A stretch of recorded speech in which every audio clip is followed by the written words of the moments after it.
महाकवि कालिदास जी द्वारा रचित रघुवंशम महाकाव्य सीता विवाह वर्णन नामक 11वां सर्ग। एक दिन विश्वामित्र जी राजा दशरथ के पास आए और उन्होंने कहा कि मेरे यज्ञ की रक्षा के लिए आप काक पक्षधारी राम को हमारे साथ भेज दें, क्योंकि वो जो तेजस्वी होते हैं उनके लिए यह नहीं सोचा जाता कि वे उम्र में छोटे हैं या बड़े। यद्यपि राजा दशरथ ने राम और लक्ष्मण को बड़ी तपस्या से पाया था, किंतु वे विद्वानों के इतने भक्त थे कि उन्होंने तत्काल राम लक्ष्मण को मुनि के साथ भेज दिया, क्योंकि रघुकुल की सदा से यह रीति रही है कि यदि कोई उनसे प्राण भी मांगे तो उसे विमुख नहीं करते थे। राजा दशरथ उनकी विदाई के लिए सड़क सजाने की आज्ञा दे ही रहे थे कि इतने में वायु ने फूल और बादलों ने जल लाकर उन सड़कों पर बरसा दिया। अपने पिता की आज्ञा का पालन करने को प्रस्तुत होकर दोनों धनुर्धर राजकुमार राम लक्ष्मण अपने पिता के चरणों में प्रणाम करने को झुके। वैसे ही दशरथ जी की आंखों से उन दोनों पर आंसुओं की बूंदें टपक पड़ी। उन आंसुओं से दोनों राजकुमारों की चोटियां भीग गई। धनुष लेकर जब दोनों भाई विश्वामित्र जी के पीछे पीछे चले, उस समय उन्होंने देखते हुए पूर्ववासियों की आंखें ऐसी लग रही थी जैसे उन नेत्रों की बंधनवारें बांध दी गई हो। महर्षि विश्वामित्र जी केवल राम लक्ष्मण और को ही साथ ले जाना चाहते थे, अतएव राजा ने उनकी सहायता के लिए केवल अपना आशीर्वाद दिया, सेना नहीं, क्योंकि उनका आशीर्वाद ही उनकी रक्षा के लिए पर्याप्त था। अपनी माताओं के चरण छूकर दोनों राजकुमार उन तेजस्वी मुनि के पीछे चलते हुए ऐसे शोभित हो रहे थे जैसे सूर्य के पीछे पीछे चैत्र और वैशाख मास चले जा रहे हो। बचपन के कारण लहरों के समान चंचल बाहों वाले उन दोनों राजकुमारों का चुलबुलापन ऐसा सुंदर लग रहा था जैसे वर्षा ऋतु में दो उद्धव और भिन्न नदियां लहराती, इठलाती और तटों को ढाती हुई बहती चली जा रही हो। अब तक उन बालकों ने कभी घर के बाहर पैर नहीं रखा था, अतएव विश्वामित्र जी ने मार्ग में ही उन्हें बला और अतिबला नाम की दो विद्याएं सिखा दी, जिससे उबड़ खाबड़ वन्य मार्ग में चलते समय उन्हें वैसा ही सुख हो रहा था जैसे वे अपने मणिजटित भवनों में अपनी माता के आसपास घूम रहे हो।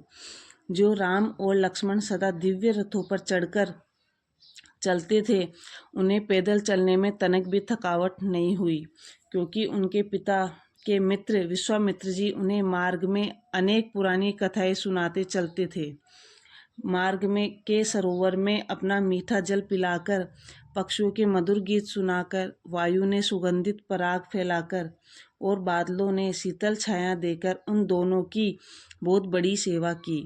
कमलों से भरे सरोवर तथा थकावट हरने वाले वृक्षों की छाया को देख करके भी आश्रम के तपस्वी उतने हर्षित कभी नहीं हुए थे जितने इन राजकुमारों को देखकर हर्षित हुए।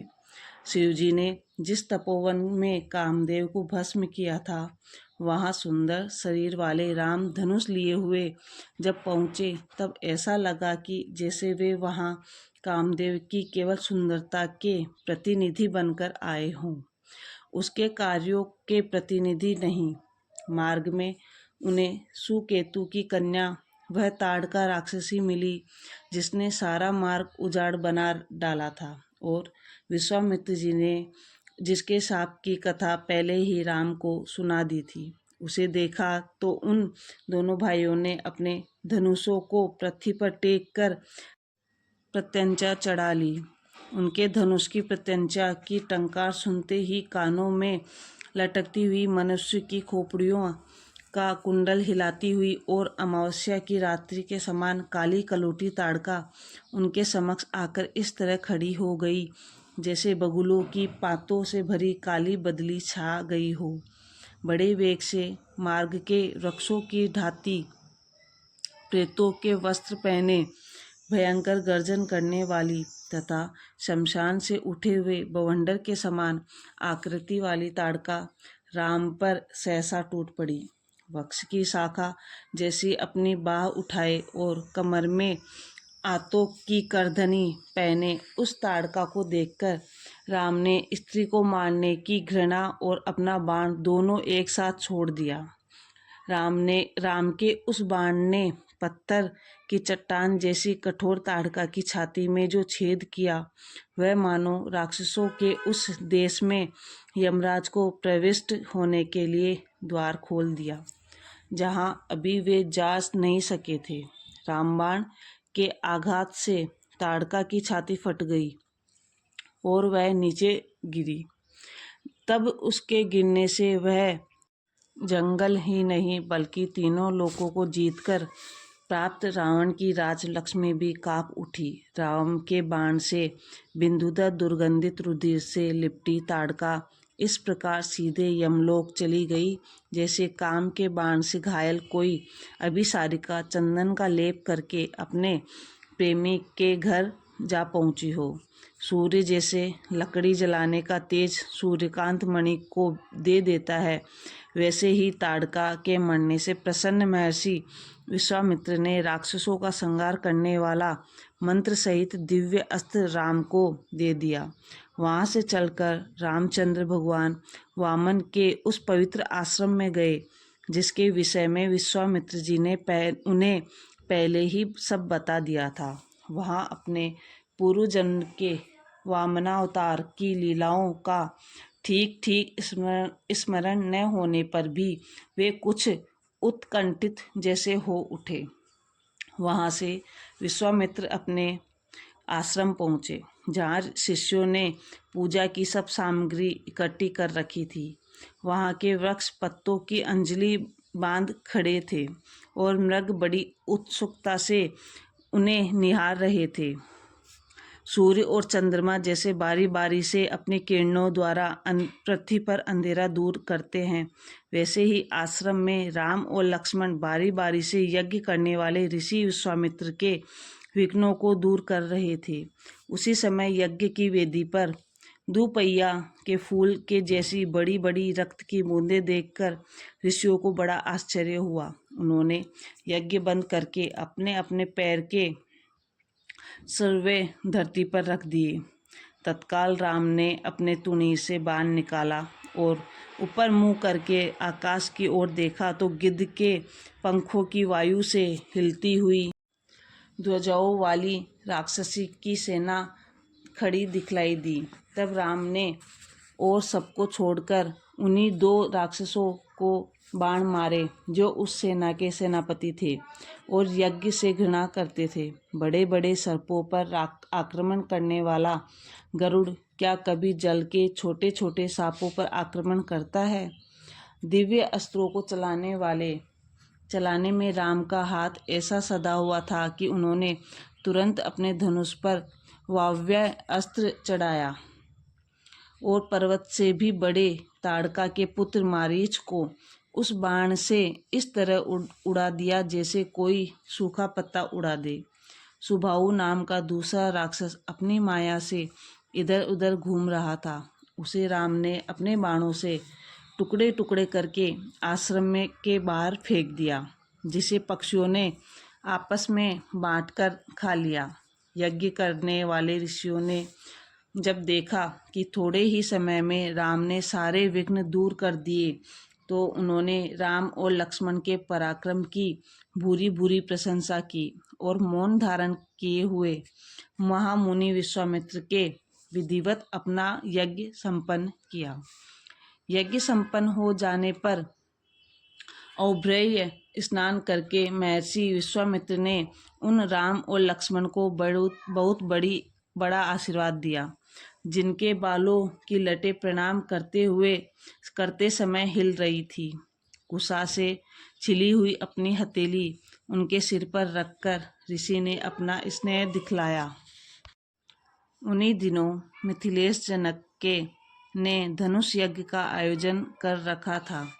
उसमें उन्होंने मुनियों को भी आमंत्रित किया।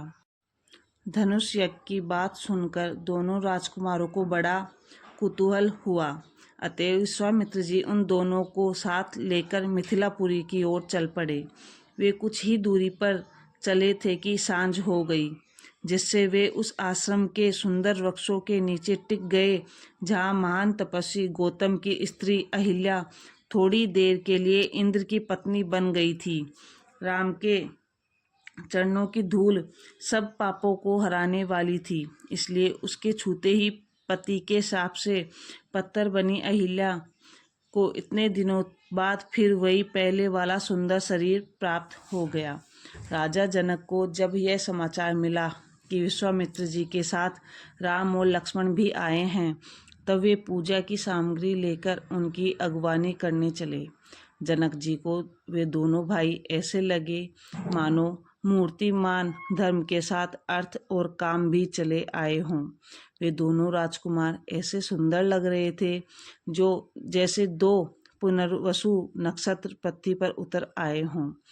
जनकपुर के निवासी तो ऐसे मगन होकर अपनी आंखों से उनका रूपामृत पी रहे थे कि पलकों का गिरना भी उन्हें बहुत अखर रहा था। धनुष यज्ञ की यज्ञ संबंधी सब क्रियाएं जब समाप्त हो गई, तब ठीक अवसर समझकर मुनि विश्वामित्र जी ने जनक से कहा कि राम भी वह धनुष देखना चाहते हैं।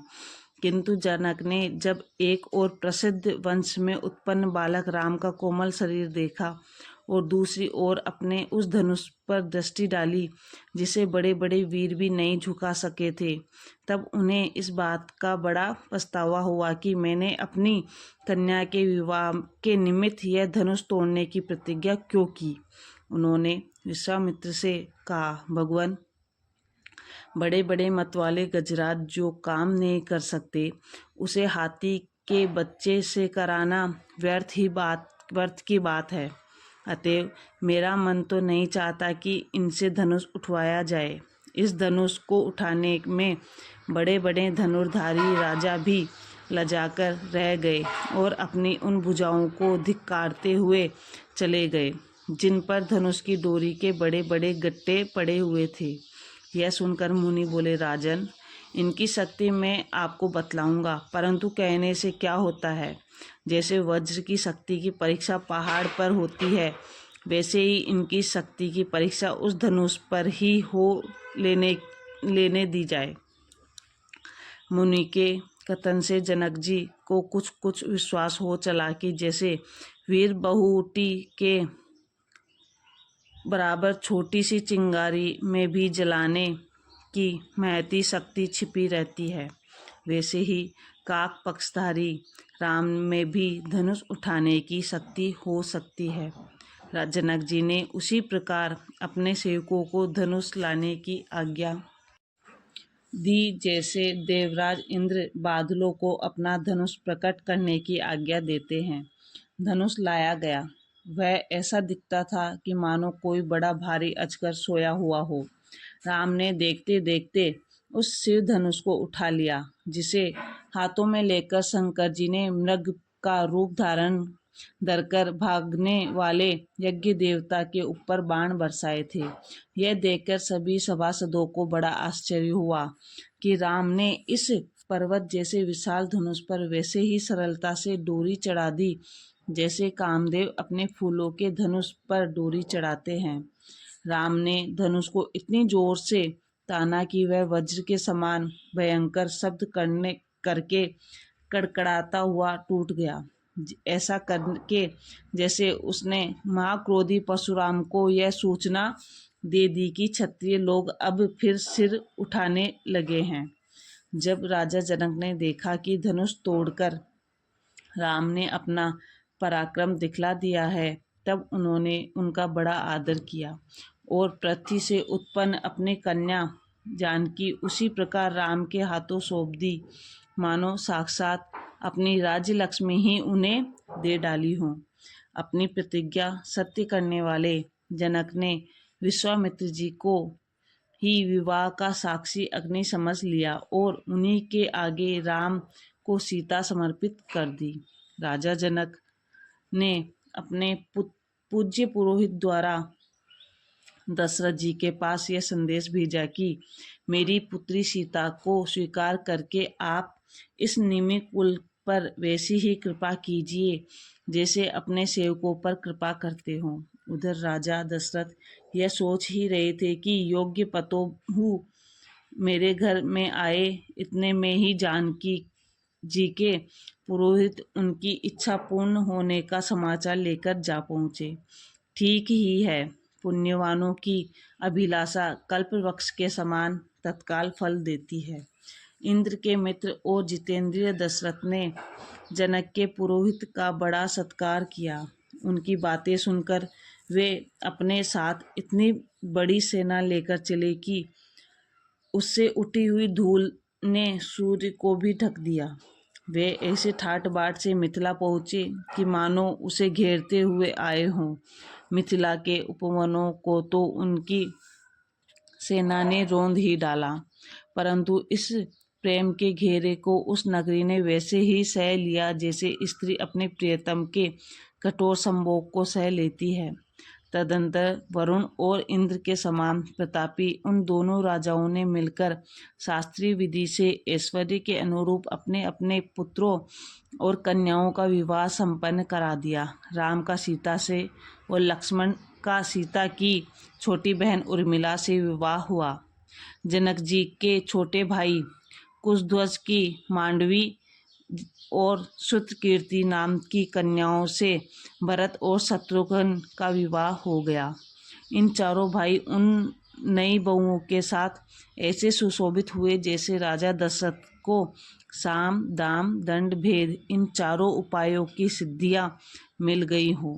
उन चारों राजकुमारों को पाकर राजकन्याएं और राजकन्याओं को पाकर वे राजकुमार निहाल हो गए। वरों और वधुओं का वह मिलन ऐसा जचा कि जैसे शब्द के मूल रूप में प्रलय जुड़ गए हो। इस प्रकार महाराज दशरथ ने चारों बेटों का विवाह करके मार्ग में 3 पड़ाव आगे पहुंचकर वहां से जनक जी को लौटा दिया और स्वयं बड़े प्रसन्न मन से अयोध्या की ओर चल पड़े। बढ़ी हुई नदी की धारा जैसे पास पास की भूमि को उजाड़ देती है, वैसे ही एक दिन मार्ग में सेना के ध्वजारूपी वृक्षों को झकझोर देने वाली वायु ने सारी सेना को बहुत क्लेश दिया। तदंतर सूर्य के चारों ओर एक बड़ा भारी मंडल बन गया। वह ऐसा लगने लगा कि जैसे गरुड़ द्वारा मारा हुआ कोई सांप अपने सिर से गिरे हुए मणि के चारों ओर कुंडली मारकर बैठा हो।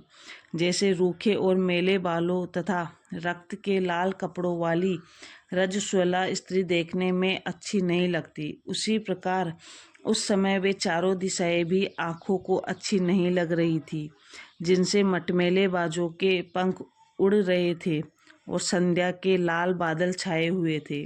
सहसा सूर्य की ओर मुख करके सियारिने रोने लगी, जैसे वे क्षत्रियों के रक्त से अपने पिता का तर्पण करने वाले परशुराम को पुकार रही हो।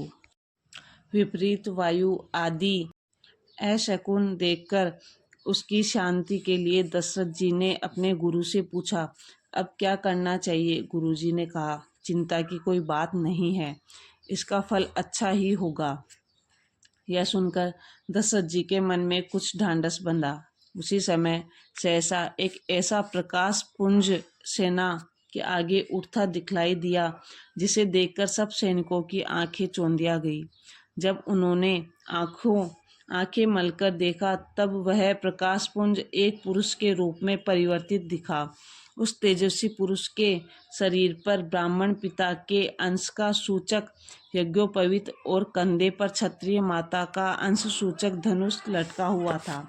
इस वेश में वह ऐसे लगता था कि जैसे सूर्य के साथ चंद्रमा हो या चंदन के पेड़ में सांप लिपटे हो।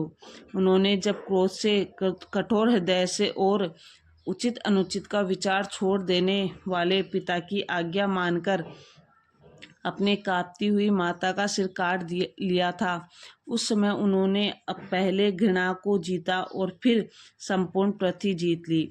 उनके दाहिने कान पर 21 दाने की रुद्राक्ष की माला लटकी रही थी, जैसे 21 बार क्षत्रियों के विनाश की गिनती करने के लिए ही उन्होंने वह माला पहन ली हो। दशरथ जी ने जब उन परशुराम को देखा जिन्होंने अपने पिता के मारे जाने पर क्रोध से क्षत्रियों का नाश करने की प्रतिज्ञा कर ली थी, तब उन्हें अपनी दशा देखकर बड़ी चिंता हुई, क्योंकि उनके पुत्र अभी नीरे बच्चे ही थे। उनके पुत्र राम और परशुराम दोनों में राम नाम विद्यमान था, इसलिए जैसे गले के हार और सर्प दोनों में रहने वाला मणि आनंद भी देता है और भय भी, वैसे ही अपने पुत्र और परशुराम दोनों में आए हुए राम नाम से उन्हें भय भी हुआ और आनंद भी। यद्यपि दशरथ जी कहते ही रह गए कि आपके सत्कार के लिए यह अर्घ्य है, किंतु परशुराम जी ने उधर ध्यान न देकर क्षत्रियों को जलाने वाली अपनी टेढ़ी नज़र से राम को देखा। युद्ध के लिए उद्यत और मुट्ठी में धनुष पकड़कर उंगलियों में बाण नचाते हुए परशुराम जी ने अपने आगे निडर खड़े राम से कहा, मेरे पिता का वध करके क्षत्रियों ने मुझसे शत्रुता मोल ले ली है। उन्हें बहुत बार मारकर मुझे कुछ शांति मिली थी, परंतु जैसे डंडे से छेद देने पर सांप फुफकार उठता है, वैसे ही तुम्हारे पराक्रम का हाल सुनकर मेरे शरीर में क्रोध की आग भड़क उठी है। राजा जनक के जिस धनुष को कोई राजा झुका भी नहीं सका था, उसी को तुमने तोड़ डाला। यह सुनकर मैंने यही समझा कि आज तक जो मैं सबसे बढ़कर बलवान समझा जाता था, वह मेरा यश आज नष्ट हो गया। संसार में पहले राम कहने से लोग मुझे ही समझते थे, परंतु जो जो तुम ऊंचे चढ़ते चले जा रहे हो, तो वह अर्थ तुम्हारे नाम के साथ लगता चला जा रहा है। यह देखकर मुझे लज्जा आने लगी है। जिस परशुराम के अस्त्र पहाड़ से टकराकर भी कुंठित नहीं होते, उसके दो ही शत्रु आज तक समान अपराधी हुए हैं। उनमें से पहला तो था सहस्त्रभाऊ, जो मेरे पिता से कामधेनु का बछड़ा छीन ले गया था, और दूसरे तुम हो जो मेरी कीर्ति छीनने को उद्यत हो। अतः क्षत्रियों को नष्ट करने वाला मेरा पराक्रम तब तक मुझे अच्छा नहीं लगेगा जब तक मैं तुम्हें न जीत लूं, क्योंकि आग का प्रताप तभी सराहनीय होता है जब वह समुद्र में भी वैसे ही भड़ककर जले, जैसे सूखी घास के ढेर में जलती है। और फिर शिवजी के जिस धनुष को तोड़कर तुम इतना इतरा रहे हो, उसकी कठोरता तो भगवान विष्णु ने पहले ही हर ली थी। उसे तोड़कर तुमने कोई वीरता नहीं की है, क्योंकि जिस वृक्ष की जड़ नदी की प्रचंड धारा ने पहले ही खोखली कर दी हो, वह तो वायु के तनिक से झोंके में ही ढह जाता है। देखो राम, युद्ध तो बाद में होगा, पहले तुम मेरे धनुष पर डोरी चढ़ा तथा बाण रखकर इसे खींचो। यदि तुम इतना भी कर लोगे तो मैं समझूंगा कि तुम मेरे ही समान बलवान हो। बस मैं इतने से ही हार मान लूँगा।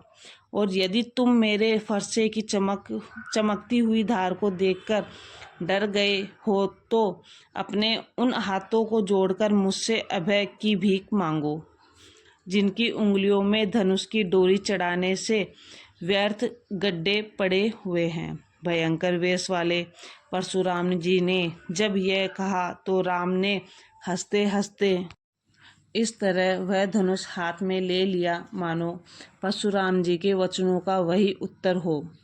जैसे ही राम ने वह अपने पिछले जन्म वाला धनुष हाथ में लिया, वैसे ही उनकी शोभा और भी बढ़ गई, क्योंकि एक तो नया बादल यूं ही सुंदर लगता है, फिर यदि उसमें इंद्रधनुष भी उदित हो जाए तब तो उसकी शोभा का कहना ही क्या है। पराक्रमी राम ने उस धनुष की एक छोर पृथ्वी पर टेक कर जैसे ही उस पर डोरी चढ़ाई, वैसे ही क्षत्रियों के शत्रु परशुराम जी उस अग्नि के समान तेज हो गए जिसमें केवल धुआं भर शेष रह गया हो। आमने सामने खड़े राम और परशुराम में से एक का तेज बढ़ा और दूसरे का घट गया। इस प्रकार वे दोनों ऐसे दिखने लगे जैसे संध्याकालीन चंद्रमा और सूर्य हो।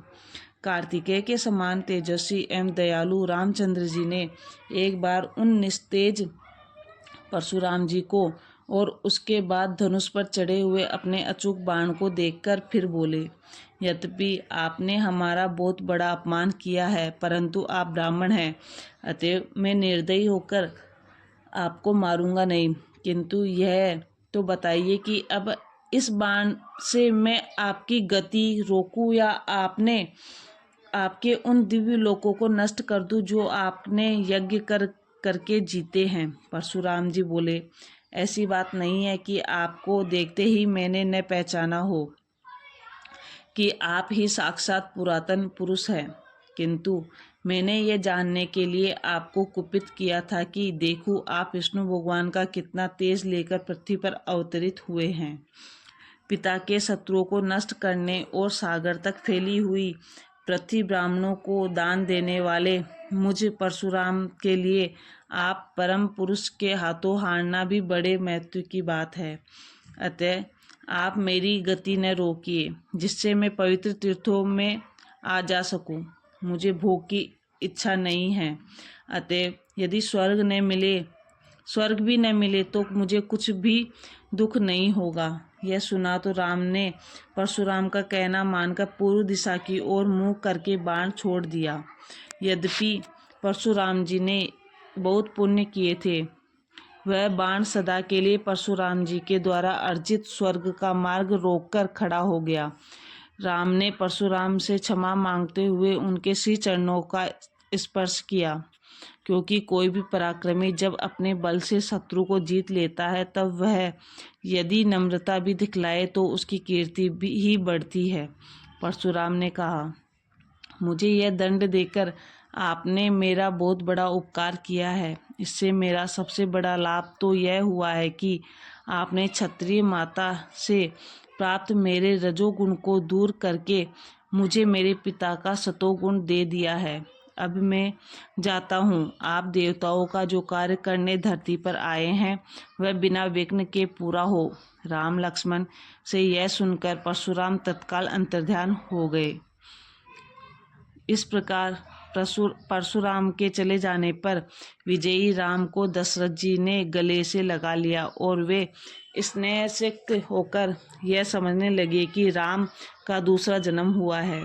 इस अल्पकालीन दुख के पश्चात उन्हें ऐसा संतोष मिला जैसे जंगल की आग से झुलसे हुए वृक्ष को वर्षा का जल मिल जाए। तब शिव के समान राजा दशरथ ने कुछ रातों तो उस मार्ग में ही बिताई जहाँ उनके लिए सुंदर डेरे बने हुए थे।